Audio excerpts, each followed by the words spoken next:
Voice of சாரதி சேனலுடைய subscribers எல்லாத்துக்கும் மிகப்பெரிய வணக்கம்ங்க.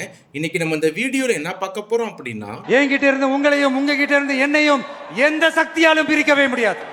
தமிழக வெற்றி கழகத்துடைய 2வது மாநில மாநாடு மதுரையில் இப்போதான் நடந்து முடிஞ்சிச்சு. 2 நாளைக்கு முன்னாடி எல்லாரும் எதிர்பார்த்தது கூட்டம் எவ்வளோ வரும், விஜய் சார் என்ன பேச போறார், அவ்வளோதாங்க.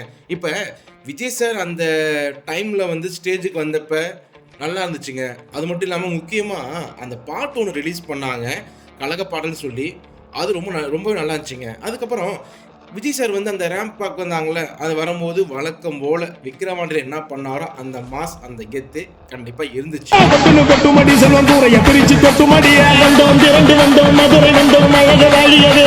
இதெல்லாம் ஒரு பக்கம் இருக்கட்டும். முக்கியமா அந்த மாநாட்டில் முதல் விஷயம், முக்கியமான விஷயம் விஜய் சாருடைய ஸ்பீச். அந்த கட்சியோட தலைவருடைய ஸ்பீச் என்னவா இருக்கும், தொண்டர்களுக்கு எப்படி போய் சேரும், ரொம்ப எதிர்பார்த்த போது சார் ஒரு 38 நிமிஷம் பேசினாங்க. இப்போ இந்த விஷயத்தில் சார் வந்து பேசின விஷயம் வந்து பார்த்தீங்கன்னா, எனக்கு தெரிஞ்சு நிறைய பேர் கருத்து இதாக தான் இருக்குன்னு நினைக்கிறேன்.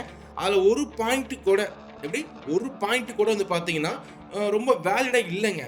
ஏன்னா இந்த மாதிரி ஒரு ஸ்டேஜில் பேசும்போது அவருடைய கொள்கையையும் தமிழ்நாட்டில் நடக்கிற முக்கியமான பிரச்சனையையும் அதை எப்படி அவர் சால்வ் பண்ண போறாரு, அதை அவர் கண்டது எப்படி பார்க்குறாரு, இந்த தமிழக வெற்றி கழகத்தில் கட்சி என்ன பண்ண போகுது, இதை தான் முக்கியமாக பேசணுங்க. எவ்வளவு பசியில் இருந்தாலும் உயிர் இல்லாததை, கெட்டு போனதை தொட்டு கூட பார்க்காது.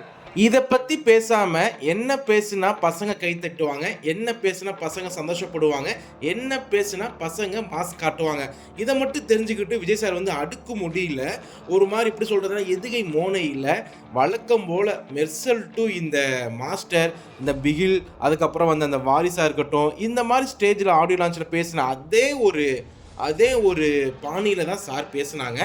இதை கொஞ்சம் மாற்றிக்கலாம். ஏன்னா விஜய் சார் வந்து இன்னமும் வந்து பார்த்தீங்கன்னா பாஜக, டிஎம்கே அதை பற்றி மட்டும்தான் பேசுகிறாரு, அதை பற்றி மட்டும்தான் ரொம்ப இதாக பண்ணுறாரு. ரொம்ப ஃபன் பண்ணார். ஸ்டாலின் சார் வந்து ஒரு மாதிரி அன்ஃபுன்னு சொன்னாங்க, அதை ஒரு ஃபன் பண்ணார். ஆனால் இதையே சுற்றி நடக்குதுங்க. இப்போ ஒன்றும் இல்லைங்க, கட்சி ஆரம்பித்து 2 வருஷம் ஆக போகுது இல்லை. இந்த 2 வருஷத்தில் வந்து பார்த்தீங்கன்னா இது 2வது மாநில மாநாடு. பட் இது இல்லாமல் இடையில ஒரு 10-12 ஸ்டேஜில் சார் பேசியிருக்காங்க. பட் எல்லா ஸ்டேஜ்லையும் பார்த்தீங்கன்னா பேசின விஷயத்தை பேசின கண்ணோட்டத்தில் பேசுகிறாங்களோ அந்த மாதிரி ஒரு ஃபீலிங் தான் வருது. கொஞ்சம் மாற்றி, ஏன்னா அவர் ஒரு தலைவர் ஆகிட்டாருங்க, ஒரு கட்சி ஸ்டார்ட் பண்ணிட்டாங்க. நம்ம சொல்லி அவர் தெரிய வேண்டிய அவசியமே கிடையாது. ஏன்னா அவ்வளோ பெரிய உச்சபட்ச நடிகர், அந்த கெரியர் உச்சத்தில் இருந்து விட்டுட்டு இந்த கட்சியை ஸ்டார்ட் பண்ணி வழி நடத்துகிறாரு அப்படின்னா அவருக்கு நம்ம சொல்ல தேவையே இல்லை. ஸோ கொஞ்சம் அவர் பாயிண்ட்டை கொஞ்சம் வேலிடாக வைக்கணுங்க. அப்படிப்பட்ட அந்த சிங்கம் அவ்வளவு ஈஸியாக எதையும் தொடாது, தொட்டா விடாது.